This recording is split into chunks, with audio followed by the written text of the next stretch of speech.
আছে, নাই বললে ভুল হবে। এরকম জেলায় জেলায় আর পাড়ায় পাড়ায় পাওয়া যায় না। আমাদের উচিত এখান থেকে সেই প্রেরণাটা সংগ্রহ করা, সেই প্রেরণাটা নেওয়া, নিয়ে নিজের জীবনকে গঠন করা। আল্লাহ আমাদেরকে তৌফিক দান করুন। এত কাজ পড়ে আছে, এত কাজ, কিন্তু আমরা কাজ খুঁজে পাই না।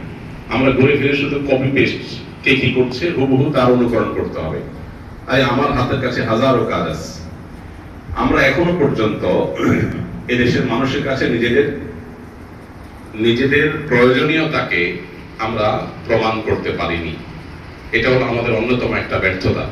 কেন আমাদের প্রয়োজন, এবং এই সমাজের মানুষের পালস বোঝা, তাদের একজন হয়ে ওঠা, তাদেরকে ধারণ করতে পারা, এই জিনিসটা আমরা এখনো করে উঠতে পারিনি। এটা হলো দুর্ভাগ্যজনক বাস্তবতা। আমাদের সমাজের কোন সমস্যা হলে আমাদেরকে ফোন করে কিনা মানুষ। কয়েকদিন আগে পুলিশের একজন ঊর্ধ্বতন কর্মকর্তা ফোন দিলেন, দিয়ে বললেন, ভাই একটু পরামর্শের জন্য ফোন দিলাম। কি বিষয়? বললেন যে ঢাকা শহর থেকে রিক্সা তুলে দিতে চায় সরকার, কিন্তু এটা খুব সেন্সিটিভ। প্রচুর রিক্সাওয়ালা এখানে, তাদের রিজিক জড়িত, তারা রাস্তায় নেমে আসবে, সরকার এটা কিভাবে সামলাবে, কঠিন হবে। তো আপনার একটু পরামর্শ দরকার। তো আমি আমার ক্ষুদ্র জ্ঞান অনুযায়ী কিছু আইডিয়া শেয়ার করলাম ওনার সাথে। এরপরে উনি বললেন, ঠিক আছে, আমাদের একটা টিম হয়তো আপনার কাছে যাবে, আলাদা করে কথা বলবে।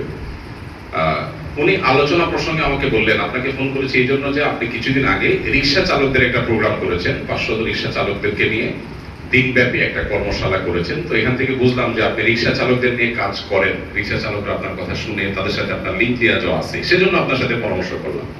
এটা হলো মজা ইস্তেশাদ। আমি এটা ওই জন্য বললাম যে আজকে আমি যদি রিক্সা চালকদের জন্য কাজ না করতাম, তাহলে সেক্ষেত্রে পুলিশের ঊর্ধ্বতন কর্মকর্তা রিক্সা চালকদের সমস্যা সমাধান করার জন্য আমাকে ফোন দিত না।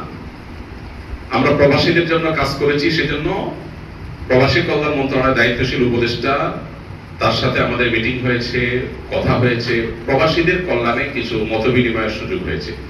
এরকম বিভিন্ন সেক্টরে যখন মানুষ কাজ করে, তখন সেই সেক্টরে সে রিলেভেন্ট হয়ে যায়। দুর্ভাগ্য আমাদের, আমরা সমাজে রিলেভেন্ট না, আমরা প্রাসঙ্গিক না, আমরা অপ্রাসঙ্গিক। আমি নিজে একটা কথা বলি যে বাজেট যখন প্রতি বছর জাতীয় বাজেট প্রণয়ন হয়, প্রস্তাবনা হয়, সংসদে উত্থাপিত হয়, আলেমুল আমাদের কথা শোনা হয় না। কেন কথা শোনা হয় না? এটা একটা যৌক্তিক অভিযোগ আমারও আছে। রিক্সা চালকদেরও মতামত নেওয়া হয়, বাজেট ভাবনা নেওয়া হয়, আলেমদের বাজেট ভাবনা আজ পর্যন্ত দেখলাম না কোনো মিডিয়া তুলে ধরতে। এটা আলেমদের প্রতি বিমাতা সুলভ আচরণ, বৈষম্য যেটা যুগ যুগ ধরে চলে আসছে তারই প্রতিফলন, এতে কোনো সন্দেহ নেই। কিন্তু এখানে আমার একটা কথা আছে, সেটা হলো আমরা যারা ওলামায়ে কেরাম, যারা সমাজে ইসলামী অর্থনীতি নিয়ে পড়াশোনা করি, সাধারণ অর্থনীতি নিয়ে আমাদের অনেকের হয়তো ভাবনা আছে, পড়াশোনা আছে, জানাশোনা আছে।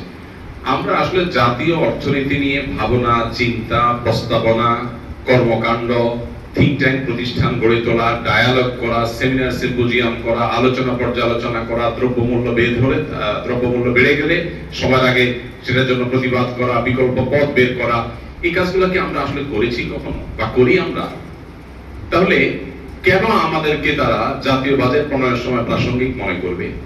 যে আলেম সমাজের জন্য নিজেকে উপকারী প্রমাণ করতে পারবে, যে আলেম নিজেকে মুফিদ প্রমাণ করতে পারবে, সমাজ তাকে জিজ্ঞেস করতে বাধ্য, কতদিন বৈষম্য করে থাকবে, কতদিন বিমাতা সুলভ আচরণ করে থাকবে? আপনার কর্মকাণ্ডের মধ্য দিয়ে আপনি সমাজে প্রাসঙ্গিক হবেন, উপায় নাই, বিকল্প কোনো পথ নাই। 2024-এর বন্যায়